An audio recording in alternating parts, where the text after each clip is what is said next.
Então, graça e paz a todos. Vamos estudar nessa manhã o livro de Sofonias. Sofonias, o livro pouco lido também dos profetas menores, né? E os irmãos vão ver que, mais uma vez, o tema se repete, tema que nós temos visto nos livros proféticos, que são o pecado da nação de Israel e o anúncio do cativeiro, né? E pode ficar cansativo para alguns a gente semana após semana repetindo o mesmo tema, né? Mas a gente sempre vai estudar profecia nessa igreja. Olha, nós estamos estudando a Bíblia na sequência, né? Não é culpa minha se você tem muitos livros proféticos. Se Deus acha que a profecia é importante, então eu também acho. Então nós vamos continuar estudando os livros proféticos. E esses profetas, eles sempre falam de pecado, justiça e juízo, né? Então nós vamos repetir mais uma vez: pecado, justiça e juízo. Ainda que alguns achem cansativo, repetitivo, eu não acho. Então, e Deus também não acha, porque Ele coloca na Bíblia sempre assim. Então vamos repetir mais uma vez, só que sempre tem alguma coisa nova. Sempre a gente aprende alguma coisa nova, né? E vamos orar então pedindo a bênção de Deus para essa aula, para esse culto. Nosso Deus, nós agradecemos, louvamos o Teu nome, Te agradecemos por esse dia, pelos irmãos aqui presentes, Senhor, pela oportunidade de estudar a Tua palavra mais uma vez, e vamos meditar sobre o livro de Sofonias, Teu profeta, e aprendermos daquilo que foi registrado com o passado de Israel, que sirva de exemplo para nós e que nós não caiamos nos mesmos erros que eles, ó Deus, e nós temos sempre confiança, fé, convicção na verdade da palavra para podermos anunciar também para esta geração as coisas que virão, conforme aquilo que é descrito na Tua palavra. Obrigado mais uma vez pela promessa de livramento que o Senhor dá àqueles que forem fiéis ao Senhor. Como nós vamos ver hoje, já vimos outras vezes também, sempre o remanescente fiel o Senhor tem separado e o Senhor tem preservado. E pedimos que cada um aqui presente faça parte desse remanescente fiel. Em nome de Jesus, amém. Então, abra aí sua Bíblia no livro de Sofonias. O texto-chave do livro, o livro só tem 3 capítulos pequenos, né? Você lê ele de uma vez, em poucos minutos, se você quiser. E ele tem eu separei um versículo-chave aqui para resumir o livro, que seria do capítulo 2, versículo 3. Sofonias 2:3 diz assim: Buscai ao Senhor, vós todos os mansos da terra, que tendes posto por obra o seu juízo. Buscai a justiça, buscai a mansidão. Pode ser que sejais escondidos no dia da ira do Senhor. Esse ponto-chave eu queria que os irmãos gravassem.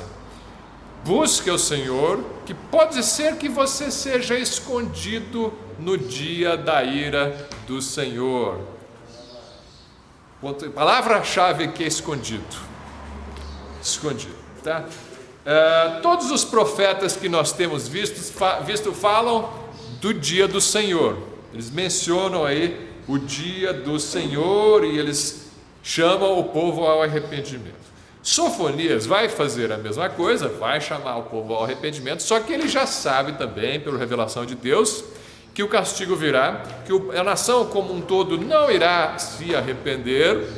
Então ele fala com o remanescente, ele fala exaltando esse remanescente fiel para que não abandone o Senhor, porque assim eles podem ser escondidos pelo Senhor. Escondido, então, pode ser traduzido aqui do hebraico como cobrir, como esconder, ou como estar ausente do dia do Senhor, ou coberto ou protegido do dia do Senhor. Dia do Senhor, para quem não lembra ou não tem acompanhado os estudos proféticos, dia do Senhor é uma expressão que se refere ao dia do julgamento, né? O dia do juízo. Pode ser, não tem um significado único. Toda vez na Bíblia que Deus vai derramar a sua ira por causa do pecado das nações ou do seu povo, muitas vezes usa esse termo dia do Senhor. Pode se referir ao dia do cativeiro da Babilônia, pode se referir ao dia da grande tribulação no fim dos tempos. Então tem vários contextos diferentes, basicamente, principalmente esses dois, dia do cativeiro e dia da grande tribulação antes da vinda de Cristo. Mas às vezes se refere também ao castigo que ele vai mandar sobre as outras nações no Velho Testamento, tá? Então o dia do Senhor é um dia de temor, dia de trevas, dia de juízo, né? Não é um dia para você antecipar, eu quero tanto o dia do Senhor. Não, eu quero o dia da vinda de Cristo, sim, eu quero o dia do arrebatamento, sim, mas o dia do Senhor é dia de castigo. Então esse eu não quero, né? Não estou ansioso pelo dia do castigo de Deus, né? E este verso é interessante porque fala de esconder o povo fiel, né, da ira de Deus. E chama atenção porque o nome do Sofonias, que em hebraico é Safaniah, aí a gente translitera para Sofonias. Yah, você já sabe que é a abreviação do nome de Deus. Yah é a abreviação de Yahweh, o nome de Deus, né? Então esse finalzinho Yah nos nomes dos profetas significa o nome de Deus. Então Safaniah significa Deus esconde. O nome de Sofonias significa Deus esconde. E aí ele fala no capítulo 2, versículo 3, Deus esconde os seus, né? Então, não sei se intencionalmente ou por coincidência ou por providência, ele usa o próprio nome dele como o significado da mensagem do livro, né? De que Deus vai esconder os fiéis. Quem foi Sofonias? Ele diz, logo no versículo 1 do capítulo 1, a palavra do Senhor que veio a Sofonias, filho de Cusi, filho de Gedalias, filho de Amarias, filho de Ezequias. Ezequias a gente conhece. Ezequias é um nome conhecido, né? Ezequias, quem foi Ezequias? Nos dias de Josias, filho de Amon, rei de Judá. Quem foi Ezequias?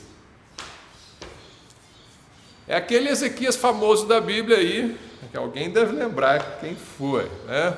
Aquele que Deus fez preparar que ele ia morrer. Exatamente.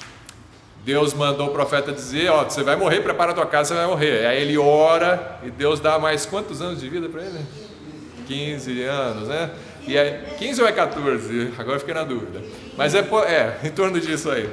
E aí, mas teve outro caso também, que ele foi cercado pelos exércitos assírios do Senaqueribe, né? E o anjo do Senhor foi lá e matou 180 mil, acho, dos assírios, né? De novo, Deus protegendo Ezequias. Então foi um rei bom de Jerusalém, de Judá, né? Do Reino do Sul. E ele diz então aqui, quem é o Sofonias, quem são os ancestrais dele, qual época que ele profetizou. Poderia ser outro Ezequias, não o rei, mas parece que é o rei mesmo, porque geralmente quando você tem os nomes dos profetas, às vezes só dá o nome do profeta, às vezes dá o nome dele e o nome do pai dele, né, para você saber quem é. Aqui deu 4 gerações, ele era tataraneto de Ezequias. Por quê? Porque Ezequias é um nome importante, né? Ele é de descendência real, ele é da casa real. Então geralmente os profetas não eram da casa real, né? Mas aqui temos um caso, uma exceção, né? Um descendente de um rei de Judá. Tudo indica, os comentaristas são unânimes, pelo menos os que eu consultei, né, em concordar que este aqui de fato era um tataraneto do rei Ezequias. E ele então está aí profetizando nos dias de Josias, que foi um rei bom também, né? Ele vai dar uma mensagem de juízo, né? Se você está falando na época de um rei bom, por que você está falando que Deus vai castigar o povo, né? Porque na verdade, provavelmente Sofonias nasceu durante o reinado de Manassés, que foi um rei terrível, que ele restaurou o culto a Baal. Ele foi sucessor do Ezequias, né? Ezequias era bom, mas depois veio Manassés, ele reconstruiu os altos que o Ezequias tinha tirado, os altos de adoração nos montes, culto a Baal, que envolvia a prostituição cultual, né? Culto a Moloque, que envolvia sacrifícios de crianças, ele estabeleceu isso, ele matou o próprio filho em oferta a Moloque, diz a palavra de Deus em 2 Reis que ele cobriu Jerusalém com sangue inocente, matou muitos inocentes, rei terrível Manassés. E depois dele você tem então um outro rei, deixa eu lembrar o nome dele, Manassés, depois vem Amon, filho dele, que também foi mau, e depois vem Josias, que faz um avivamento. Eles encontram o livro da lei, eles leem o livro para Josias. Josias era novinho, e aí ele vê, nossa, nós estamos em pecado, nós precisamos restaurar o culto em Jerusalém. Ele faz uma purificação ali do culto em Jerusalém, mas é aquela purificação na marra, né? Na lei. Olha aqui, olha, vocês têm que cultuar o Deus de Abraão, Isaac e Jacó, não Moloque e Baal, né? Mas o povo no coração, né, pode até ir lá obedecer o rei e cultuar o Deus de Israel, mas no coração, se você tem ainda Baal no coração, se você ainda tem Moloque no coração, a primeira chance que você tiver, você vai pecar, você vai voltar para a sua idolatria, né? Então, alguns acham, a Bíblia não fala isso, não dá os detalhes, né? Alguns acham que talvez Sofonias tenha até percebido a maldade ainda na população, né? Convivendo ali com as pessoas, que eles não tinham se convertido verdadeiramente. Até porque logo depois você vai ter os reis seguintes voltando à idolatria e o povo se entregando à maldade e logo em seguida vindo o cativeiro, né?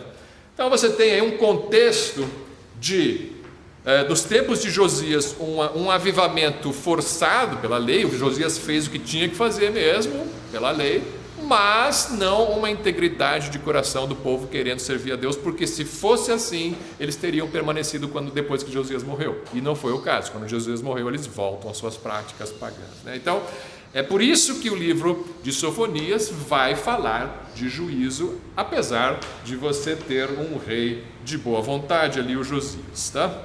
No versículo 2 do capítulo 1, hei de consumir por completo tudo de sobre a terra, diz o Senhor. Vou consumir tudo de sobre a terra. A terra aqui, nessa palavra, se refere à terra de Judá, tá? Não é, imediatamente aqui, não está pensando, primeiramente, no planeta Terra inteiro. Ele está falando do juízo que virá sobre Judá.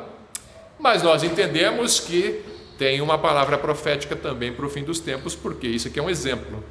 Do mesmo jeito que Deus fez com Israel na época e destruiu a terra por causa da idolatria de Israel, um dia também Deus vai arrasar o planeta Terra por causa da maldade, violência, idolatria e prostituição do planeta Terra, das pessoas do planeta Terra. Então, vai haver juízo global. Então, aqui uma concretização mais local da profecia, e no fim dos tempos vai acontecer uma concretização, vai se realizar, né? Vai se concretizar mesmo a profecia, né? Vai se cumprir essa palavra que eu estou procurando. A profecia vai se cumprir de uma maneira mais global também. Nós vamos ver no texto que ele fala também do fim dos tempos, do reino milenário e tudo mais. Então, tem duplo sentido a mensagem tem um sentido local para aquele povo naquela época, daquele cativeiro, e tem um sentido duplo para o fim dos tempos também, global, da retorno de Cristo, do reino de Cristo, tá? Nesse momento, então, anuncia, olha, vou destruir a terra. Versículo 3: consumirei os homens e os animais, consumirei as aves do céu e os peixes do mar, e os tropeços juntamente com os ímpios, e exterminarei os homens de sobre a terra, diz o Senhor. Nessa época, naquela terra, ele exterminou os homens daquela terra. No futuro, vai exterminar os homens de toda a terra. Não 100% deles, mas grandes multidões morrerão no final dos tempos, na grande tribulação, antes da vinda de Cristo. Então você tem aí, o que me chamou a atenção, ele fala dos animais, vou matar também os animais. Mas o pecado não é dos homens, por que os animais têm que sofrer junto, né? Você que gosta de assistir esses vídeos bonitinhos de animais na internet, né? Ah, que pena, né? É tão fofinho. E aí? Deus vai matar os animais porque os homens são maus? Isso não é justo, né? Como é que é? Sim. Pois é, os animais já estão pagando faz tempo pelo nosso pecado, né? Desde os cordeiros que Deus sacrificou no Éden para cobrir o pecado de Adão e Eva, a nudez deles, depois as ofertas de Abel, de cordeiro, né? E depois Abraão e Noé e todos eles oferecendo animais, até Moisés estabelecer isso como lei, né? Animais sempre pagando pela raça humana. De fato, quando Deus fala com Adão, maldita é a terra por tua causa, tudo foi amaldiçoado, né? A natureza não funciona hoje do jeito como foi planejado por Deus originalmente. Um dia ela vai voltar a funcionar quando Cristo voltar, mas antes disso não. Por causa da maldição, tudo está comprometido. Não é à toa que a Bíblia diz que toda a natureza geme aguardando a ressurreição dos filhos de Deus, né? A criação toda geme aguardando a manifestação e a ressurreição dos filhos de Deus, onde acontecerá a restauração de todas as coisas, um paraíso na terra, né? Enquanto isso não acontece, você tem os primogênitos dos animais também foram mortos na 10ª praga do Egito. Pode ler lá no Êxodo, os egípcios perderam seus filhos e os animais também perderam seus primogênitos. Fora as outras pragas onde morrem muitos animais também, né? Por causa da dureza do coração de Faraó e da idolatria do povo do Egito. Mas os animais sofrem também e os homens sofrem com a perda dos animais. Quando Jonas vai pregar em Nínive, diz que Nínive vai ser destruída, e aí Deus fala, não vou destruir não. E aí o Jonas fica todo revoltado. O que Deus responde para Jonas? Olha, você está com pena aí da boboreira aí que morreu, né? E eu não vou ficar com pena de uma cidade como Nínive, que tem mais de 120 mil pessoas que não sabem distinguir entre a mão esquerda e a direita, e também muitos animais. Deus tem misericórdia dos animais, Ele tem pena dos animais, sim. Só que com pena ou sem pena, eles vão sofrer também muitas vezes por conta dos pecados dos homens, né? Assim como as crianças, muitas vezes, que não tem culpa nenhuma, os pequenininhos, né? Está ali muito bem claro em Jonas também. Eu vou me compadecer desses aí, não vou destruir Nínive. Mas às vezes a destruição acontece, né? Isso é um fato. Lá no capítulo 1, versículos 4 a 5, diz assim: estenderei a minha mão contra Judá e contra todos os habitantes de Jerusalém, e exterminarei deste lugar o restante de Baal e o nome dos sacerdotes dos ídolos, juntamente com os sacerdotes. Vou destruir esse culto e os seus cultuadores e os seus ministros, né? Versículo 5: e os que sobre os telhados adoram o exército do céu, pessoas que gostam de cultuar os astros, né? Na mitologia pagã nós sabemos que os planetas, as estrelas, o sol, a lua, eles representavam divindades. Para eles cultuavam a criação e não o Criador separadamente, né? O Criador somente é digno de culto e não a criação. E também eles praticavam a astrologia, né? A astrologia é muito comum ainda entre nós brasileiros. Até tem muito crente que consulta astrologia, né? Horóscopo e tudo mais. E eles faziam isso. Os povos pagãos antigos, desde a Babilônia, desde Babel, eles praticam culto aos astros e a astrologia. Uma coisa está ligada com a outra, né? Se eu acho que os astros estão governando a minha vida, isso vem de um pensamento original lá atrás, onde eles achavam que os astros representavam divindades, né? E essas divindades estão controlando a minha vida. Então muitos desses achavam que esses deuses às vezes vinham para a terra e geravam filhos com as mulheres aqui da terra, e esses eram os heróis da antiguidade. Aí você vai ter isso tudo na mitologia pagã, né, desses semideuses, onde um deus dorme com a mulher e gera um semideus, né? E que parece muito lá com as histórias lá do Gênesis 6, né? Então você tem aí um culto a divindades que são representadas por luminares. E por conta disso eu creio que os luminares governam a minha vida, e eu vou governar minhas ações com base nisso. Hoje em dia, muita gente já não acredita mais nessas divindades, mas elas têm aquele apego à astrologia, então eles tentam vir com uma outra explicação, né? Vamos colocar uma roupagem científica nisso. Aí a gravidade, a atração gravitacional, dado uma estrela que está a milhares de anos-luz daqui, talvez, né? mas ela está exercendo algum poder sobre mim, ou então raios gama, raios cósmicos que vêm daqui, dali, não sei qual que é a explicação que eles dão, mas isso influencia e me governa, e eu não posso sair de casa sem consultar o horóscopo e ver ou não vou namorar com tal pessoa se o meu signo não bater. Você está sendo governado pelos astros, e não por Deus e sua palavra, né? Mas isso vem dessa época. E eles tinham um culto relacionado com isso. E Deus fala que vai destruir, né? Esses que sobre o telhado adoram o exército dos céus, e os que se inclinam jurando ao Senhor e juram por Milcom. Mas são muito religiosos, eles vão para a igreja, né? E eles juram por Deus. E aqui Deus é o nome pessoal de Deus que está no original, aqui é eu juro por Yahweh. Mas também juro por Milcom, que é um outro nome para Moloque, aquele que devorava as criancinhas. Eles ofereciam crianças a Moloque. Então, ao mesmo tempo que está oferecendo seu filho para Moloque, está indo lá no templo adorar Yahweh, né? Esse sincretismo. O nome disso é sincretismo, são misturas religiões. Tem muito sincretismo no Brasil, né? Você já ouviu falar de cristãos que acreditam em reencarnação? Né? Não são poucos aqui no Brasil. Reencarnação vem do Espiritismo, de Allan Kardec, de outras religiões pagãs, né? A Bíblia não ensina reencarnação, ela ensina ressurreição. Mas eu acredito na reencarnação. Eu falei com minha avó ontem no centro, né? E aí a pessoa então tem aquele apego a isso. Mas eu também acredito em Jesus, né? Jesus, Maria e José, não, claro, né? Então ela tem os dois assim. E mistura, né? Sincretismo. Isso é chamado sincretismo.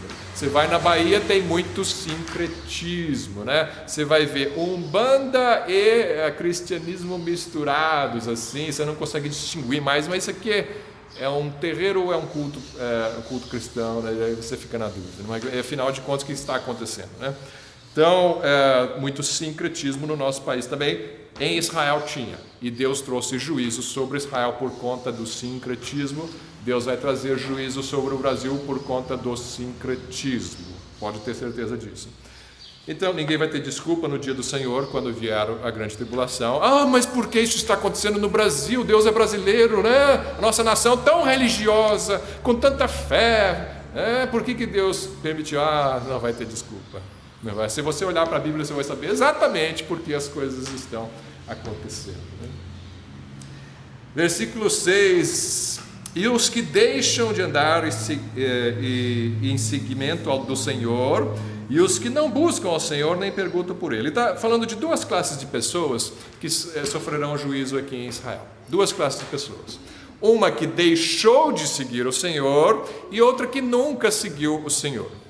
Tá? Dois grupos. Um que começou seguindo, mas depois se apartou e preferiu seguir Baal e Moloque, e um outro que nunca nem quis saber, né? Eu estou mais com Baal mesmo, pronto, né? Não, então tem os apóstatas e tem os incrédulos tradicionais, né? Os infiéis, os ateus. O apóstata é aquele que um dia esteve entre nós e agora não está mais, não quer mais saber de Cristo, né? Ou na época não quer mais saber do Deus de Israel. Esse é o apóstata, ele era, mas abandonou. E o outro é o nunca foi, nunca quis ser, nunca nem perguntou, né? Eu sou agnóstico, não quero saber, não quero saber de Deus, não sei se existe, não quero saber, eu tenho raiva de quem sabe, né? Então você tem aí dois grupos de pessoas, né? Na época e hoje ainda assim. Então você vai ter essas pessoas sendo tratadas, tanto o apóstata quanto o que sempre foi infiel, né?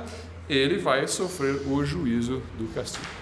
Não vou entrar aqui na discussão mais uma vez da doutrina de perda de salvação, não perda de salvação, a gente já tratou isso em outras ocasiões, mas o fato é, se você foi de igreja, foi batizado, e agora você não acredita mais nessas coisas, não acredita mais em Jesus, você tem grande motivo para ficar com medo, porque a Bíblia fala muitas vezes de juízo contra isso, tá? Não cremos em perda da salvação, mas você que andou entre nós e que hoje não acredita em nada, você está em perigo.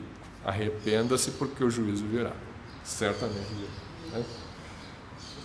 Não estou falando que você que trocou de igreja, tá? Estou falando você que não acredita mais no Evangelho. Mas isso aí eu acho que é um caso de pessoas não salvas, né?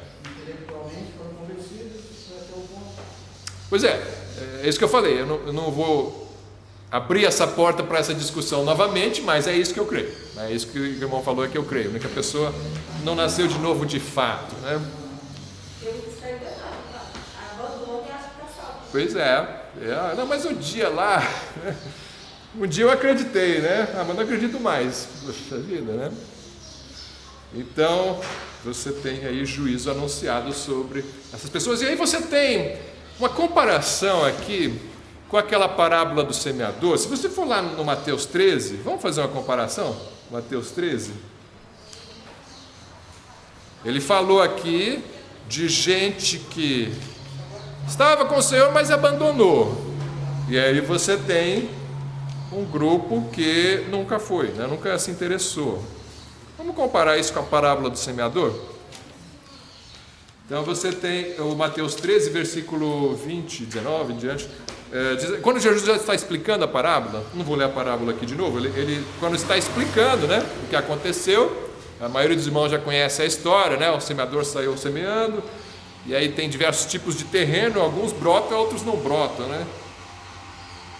No versículo 19 ele diz assim: ouvindo alguém a palavra do reino e não a entendendo, vem o maligno e arrebata o que foi semeado no seu coração. Esse é o que foi semeado junto ao caminho. Jogou a semente na estrada, veio o passarinho e comeu. Não gerou nada, né? Quem que é este? É aquele que foi do povo de Deus e depois abandonou, ou é aquele que nunca foi? Esse que lançou na beira do caminho, o passarinho logo comeu, foi embora, não entendeu, diz que não entendeu a palavra, e o maligno levou. Quem que é esse? É o apóstata ou é o que nunca foi do meio? O que os irmãos acham? Apóstata ou...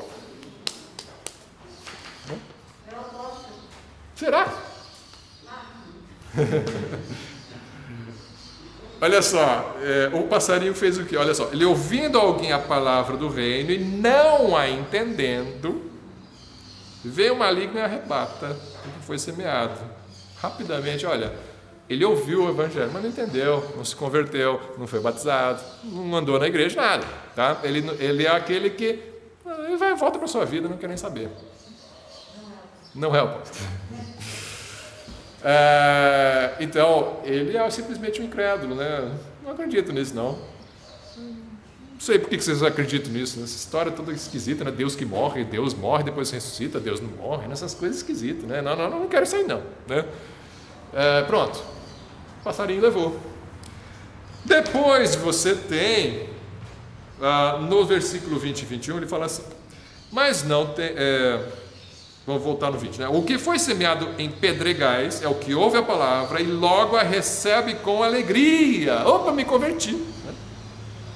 Mas não tem raiz em si mesmo, antes é de pouca duração. Esse é o apóstata, ele que recebe, fica um tempo, virei crente por uma semana, né? Fui numa cruzada evangelística, me emocionei com a pregação, levantei a mão, fui à frente, chorei.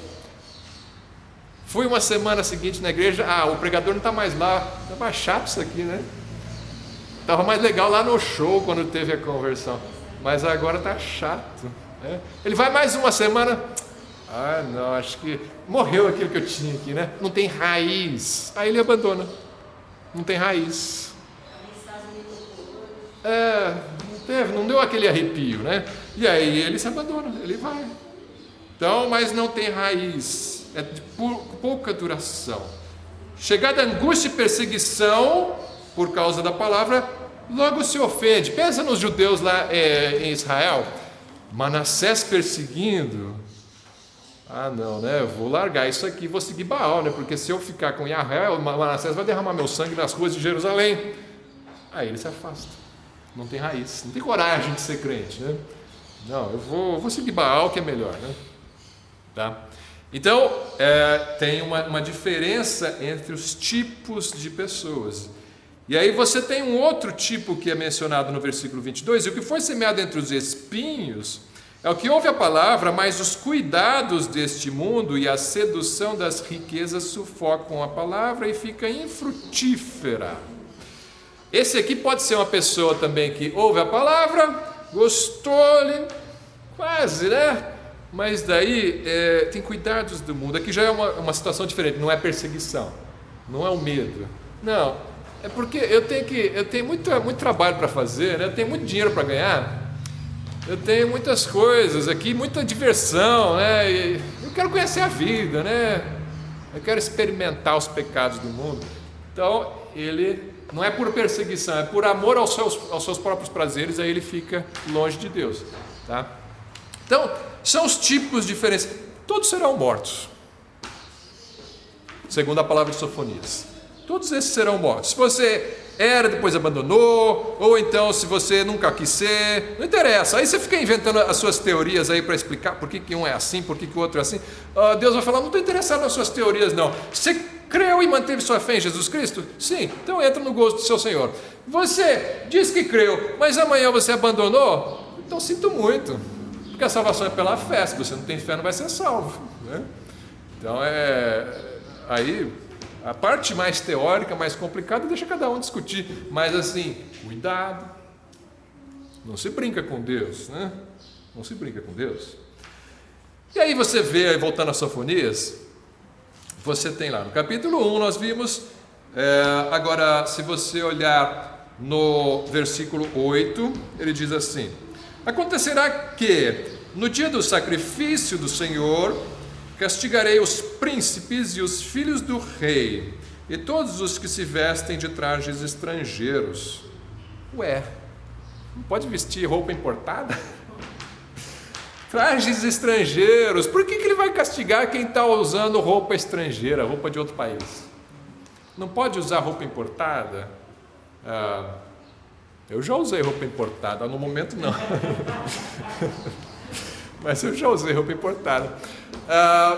Pode ou não pode, né? A questão aqui é por que você está usando roupa de estrangeiro. Os trajes de estrangeiro aqui era para se identificar com a cultura dos estrangeiros, que era pagã, né? Você tem uma cultura judaica que tem um jeito, e você tem uma cultura pagã que tem outro jeito. Não sei se ele está pensando nos trajes dos sacerdotes pagãos, sei lá. Mas existe um vestir-se que vai te associar com o paganismo aqui, com uma contracultura, né? Já ouviu essa palavra, contracultura? Contracultura? Eu sou da contracultura, né? Porque aquela pessoa que se veste tudo diferente, você olha para ela, dá até susto, né? Outro dia, um tempo atrás, eu vi assim uma mulher, uma foto, né? Que ela tinha tatuado o rosto, mas ela tatuou o quê? Uma caveira, né? Fez preto assim no olho, ela fez aqueles dentes de caveira, tudo uma caveira, tatuado. Tatuagem não sai, né? Eu quero ficar o resto da vida com cara de caveira. Alguns implantam chifres na cabeça, não sei se vocês já viram, né? Tem implantes disso. Pessoas gastam fortunas para parecer com o diabo.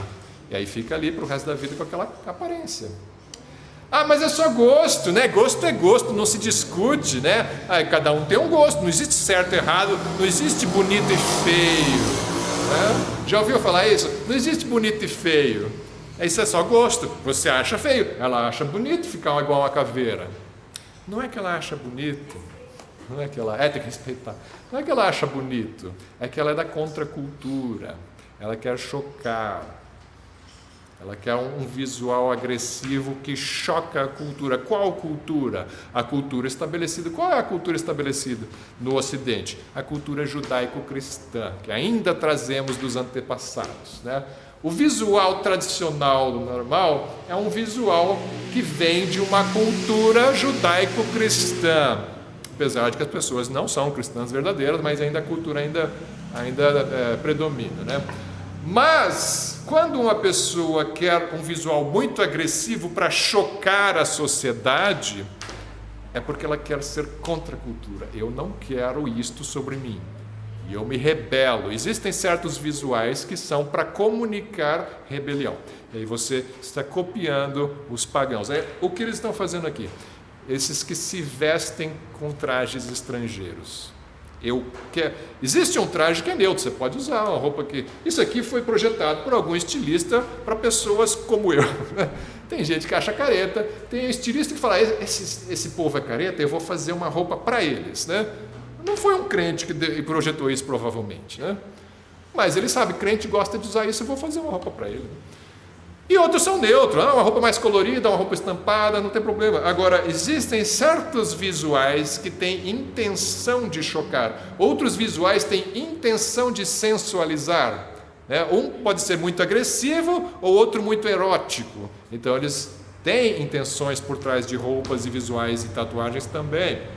Não é tudo só questão de gosto, existe uma cultura por trás das coisas, né? Então nós precisamos perceber qual é a cultura por trás daquilo. E aí, se abstenha daquilo que é militantemente anticristão. Você é livre para escolher a roupa que você quiser, mas procure fugir daquilo que é militantemente anticristão, claramente, né? Existem coisas que são. Use o seu discernimento para descobrir quais são essas coisas, né? Perceber isso daí. E aí, então, ele continua falando sobre isso. Versículo 12, ele diz: e há de ser que naquele tempo esquadrinharei Jerusalém com lanternas e castigarei os homens que se espeçam como a borra do vinho e que dizem no seu coração, o Senhor não faz bem e nem faz mal, não é? Se espeçam com a borra do vinho, quer dizer, bebe até... A borra do vinho fica uma borra no fundo do cálice, parece que é isso que significa isso, né? Mas enfim, não sei exatamente, eu não sou um bebedor de vinho para saber como funcionam essas coisas, mas o comentário que eu li diz isso, né? A borra no fundo do cálice, né? Mas não lhes beberão o seu vinho, né? Vai falar no versículo 3. Tá, então, pessoa que se entrega aí ao vinho, né?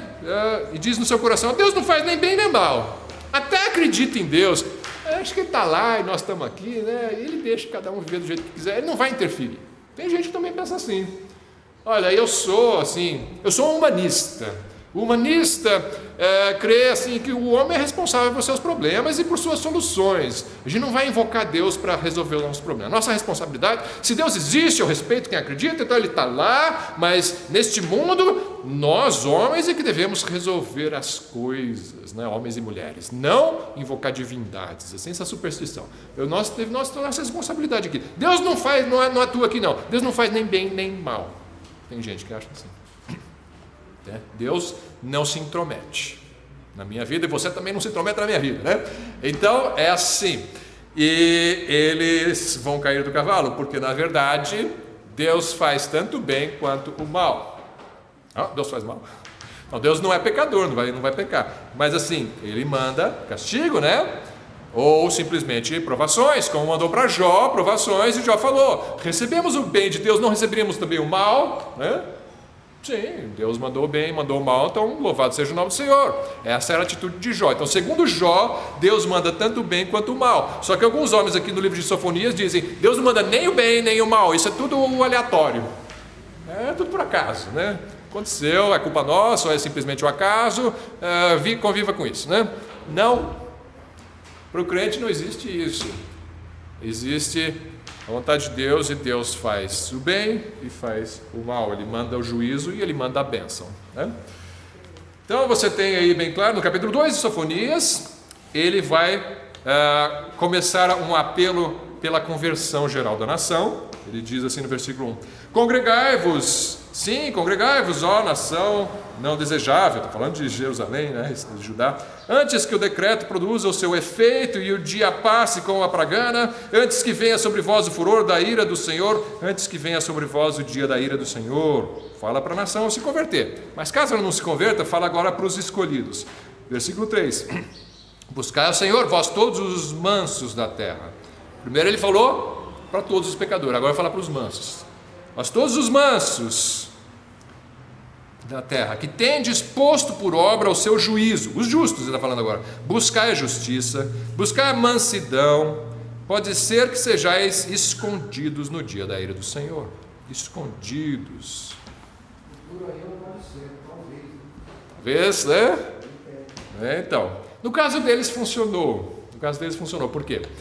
Porque veio o juízo. Eu vou ler rapidamente aqui 2 Reis 24. Segunda Reis, existe um remanescente ali que deu ouvidos a Sofonias. Segunda Reis 24, quando veio o juízo, versículo 14 a 16, e transportou, agora, então a Babilônia entrou, Nabucodonosor entrou e fez o quê? Ele transportou a toda Jerusalém, como também a todos os príncipes e a todos os homens valorosos, 10.000 presos, e a todos os artífices e ferreiros. Ninguém ficou senão quem? O povo pobre da terra. O povo pobre da terra ficou. Assim transportou Joaquim a Babilônia. Então ele vai falar que levou o rei e tudo mais, os homens valentes e tudo mais. Os ricos foram todos para o cativeiro. Os pobres, humildes, mansos, ficaram na terra. Então, creio que desses que ficaram, então, um grupo que deu ouvidos a Sofonias. Não os poderosos, não os ricos, mas os pobres e os humildes. E, então, essa palavra de Sofonias, de Deus esconder os seus, você vai ver ao longo da Bíblia. Deus escondeu nos dias de Noé e sua família.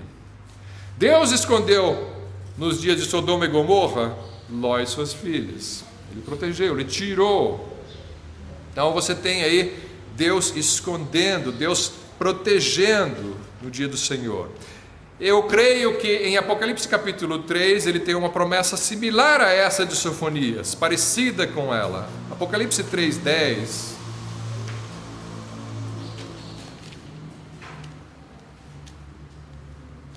Apocalipse capítulo 3, versículo 10, falando para a igreja de Filadélfia, uma igreja fiel ao Senhor, que não tem nenhuma repreensão, diz assim: como guardaste a palavra da minha paciência, também eu te guardarei da hora da tentação que há de vir sobre todo o mundo para tentar os que habitam na terra. Eis que venho sem demora, guarda o que tens, para que ninguém tome a tua coroa.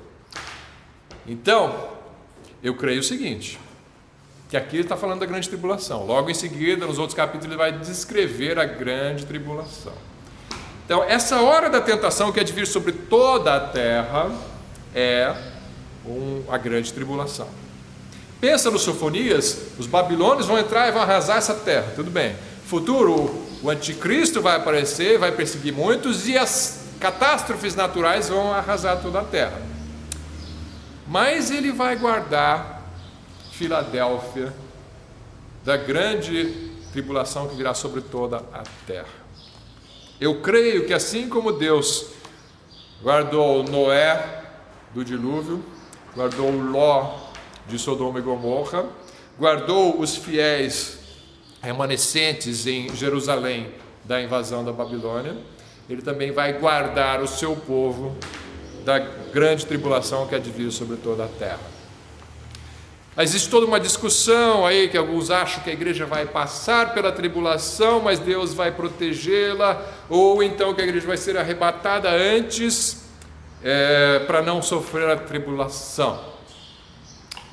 Os irmãos sabem a minha posição, que eu já ensinei várias vezes, que eu creio que a igreja será arrebatada antes. Não tenho certeza absoluta disso, não tenho certeza, temos que estar preparados para tudo, mas eu creio por várias razões bíblicas. Uma delas é essa aqui. Por quê? Ele diz que vai guardar da hora da tribulação que há de vir sobre todo o mundo. E se você for ler o livro de Apocalipse, o que você vai ver? Você vai ver o anticristo perseguindo e martirizando os santos da grande tribulação. Eles não estão sendo protegidos, eles estão morrendo na grande tribulação. Então existe uma coisa difícil de conciliar aqui, o anticristo matando os santos na tribulação e o versículo dizendo que a igreja fiel vai ser liberta da grande tribulação. Então o único jeito que eu posso ver dela ser liberta é ela sendo arrebatada antes, e aí os que ficarem e se converterem depois, esses serão perseguidos e mortos. Mas quem foi arrebatado está com o Senhor, foi liberto da grande tribulação que virá. Ela não é guardado na tribulação, ela é guardado da tribulação. Essa é a maneira como eu entendo esse texto, é a maneira como eu creio que a Bíblia faz sentido se você colocar todos os textos juntos. Como eu falei, posso estar errado, mas faz sentido essa palavra. Então, queira estar na igreja de Filadélfia no fim dos tempos. queira estar, esforce-te para estar na igreja de Filadélfia. O que é? Não estou falando de um templo aqui local. Esforce para estar no Esmênia. Não é isso. Mas você ser um crente fiel a Deus, que tem convicção, que sabe em meio à perseguição a quem que você vai seguir, que lado que você vai tomar, porque Deus vai guardar a igreja fiel da grande tribulação que há de vir sobre todo o mundo, né? E aí, então, só encerrando, você tem aí a continuação do capítulo 2 de Sofonias. Os irmãos podem ler o capítulo 2 e o capítulo 3. Eu vou mencionar aqui. Então, ele vai continuar aí o capítulo 2 falando agora sobre as nações vizinhas, assírios ali, filisteus, amorreus, amonitas. No capítulo 3 ele vai se voltar novamente para Jerusalém, vai falar com Jerusalém. E no 3, versículo 5, ele fala assim: o Senhor é justo no meio dela, no meio da terra de Jerusalém, de Judá. Ele não comete iniquidade, que cada manhã traz o seu juízo à luz, nunca falta, mas o perverso não conhece a vergonha. Então, Deus todos os dias faz juízo. Cada manhã Deus faz juízo. Engraçado, não parece às vezes, né, que Ele está fazendo juízo sempre. Às vezes parece que Ele está com olhos fechados, não está fazendo juízo. Tem tanta injustiça na terra, mas Ele está trabalhando, e o ímpio não abre os olhos, mas Ele está ali registrando tudinho. Está registrando, seus anjos estão registrando. Pode deixar, estou no controle. Se eu quiser intervir agora eu vou fazer, mas estou registrando. Tudo vai receber o seu devido tratamento na hora certa, pode ter certeza. Ele está fazendo justiça. Vale a pena temer ao Senhor, vale a pena andar nos seus caminhos. Nunca pense que não, porque Ele está registrando tudo o que os homens estão fazendo, e Ele vai castigar de acordo, ou Ele vai recompensar de acordo, tá? Isso está muito claro quando você olha para o versículo 8 desse capítulo 3, ele fala assim: portanto, esperai-me, diz o Senhor, no dia em que eu me levantar para o despojo, porque o meu decreto é ajuntar as nações e congregar os reinos, para sobre eles derramar a minha indignação e todo o ardor da minha ira, porque toda esta terra será consumida pelo fogo do meu zelo. Portanto, espera. Eu faço justiça todo dia. Portanto, espera. Não apareceu ainda nos seus olhos que eu faço justiça, mas um dia vocês vão ver. Quando os babilônios entrarem, vocês vão ver. Quando o anticristo se levantar, vocês vão ver. Quando começarem a cair as pragas do Apocalipse, vocês vão ver. Então, é disso que ele está falando.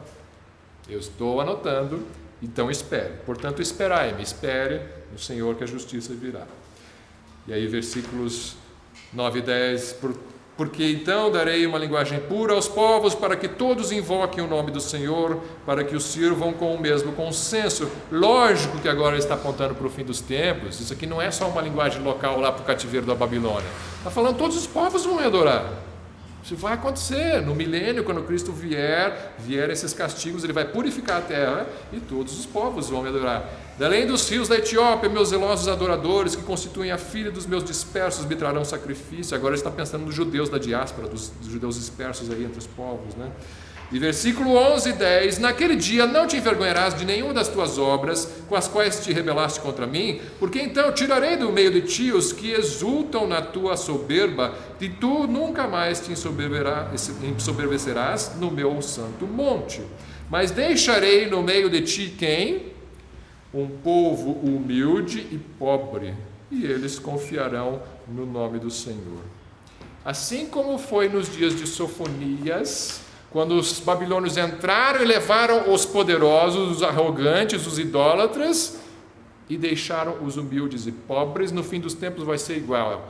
Os poderosos vão se unir na falsa religião do falso profeta e na falsa política do anticristo, e os humildes e pobres vão ser perseguidos. Mas esses aqui vão ficar. Quando Cristo voltar a inaugurar o seu reino aqui na terra, vão ser os humildes e os pobres que vão entrar no reino. Não é à toa que Jesus Cristo, quando João Batista foi perguntar para ele: é o Senhor mesmo que é o Cristo ou vamos esperar outro? E o que ele responde? Ele fala: os mortos ressuscitam, os cegos enxergam, e aos pobres é pregado o reino dos céus. O reino dos céus é dos pobres e dos humildes. Existem poucos ricos que entram no reino dos céus. Jesus já falou isso, Paulo falou isso. São poucos os poderosos que são escolhidos. Tem alguns, mas são poucos, porque eles são muito arrogantes. Se o rico é capaz de ser rico e ainda ser humilde, ele vai entrar no reino dos céus, né? Mas Deus não escolhe os arrogantes, ou às vezes Ele escolhe e transforma, né? Mas assim, são poucos. Eu não vou teorizar muito sobre isso, né? O fato é que está escrito: são poucos os ricos e os poderosos que entram no reino dos céus. O reino dos céus é um lugar de pobres e humildes. Por isso que eu tenho desgosto quando eu ouço a igreja ensinando o contrário, que você tem que ser rico e que o pobre não presta, que o pobre é amaldiçoado por Deus e que o rico é abençoado, né? Você pode se tornar rico, amém, né? Todo mundo busca conforto, mas eu tenho asco de gente que despreza pobre usando a Bíblia, porque a Bíblia diz que o reino dos céus é dos pobres e dos humildes. Vamos encerrar com a adoração aqui no final do versículo 16 e 17. Então tem um devocional aqui do capítulo 3 de Sofonias 16 e 17. Naquele dia se dirá a Jerusalém: não temas, ó Sião, não se enfraqueçam as tuas mãos. O Senhor teu Deus, o poderoso, está no meio de ti. Ele salvará. Ele se deleitará em ti com alegria. Calar-se-á por seu amor, regozijar-se-á em ti com júbilos. Olha só que maravilha, né? Deus vai se alegrar com o seu povo. Parece que Deus está tão irado, né? Tão sempre bravo. Não, Deus está radiante de alegria com o seu povo, com os fiéis, aqueles pobres e humildes que temem ao Senhor. Deus está radiante de alegria com eles e vai ficar até calado de alegria. Ele fala aqui, né? Olha só: ele se deleitará em ti com alegria e calar-se-á por seu amor, regozijar-se-á em ti com júbilo. Sabe quando você fica quieto, só assistindo seu filho dormir? Já fiz isso, eles não sabem, né? Eu já fiz isso várias vezes. Fico só admirando eles dormindo, você fica quieto, né? Alegre, dá aquele gozo assim. Deus faz assim, alegre. Olha meu filho aqui, olha minha filha aqui, né? A gente é tão pecador, né? Mas Ele é tão bondoso, que a gente ama a gente tanto, né? Transforma o nosso coração assim. E no dia da volta de Cristo, Ele só vai ver Cristo em nós, não vai ver nada dos nossos pecados, porque estão tudo apagados, né? Tudo pagos na cruz, né?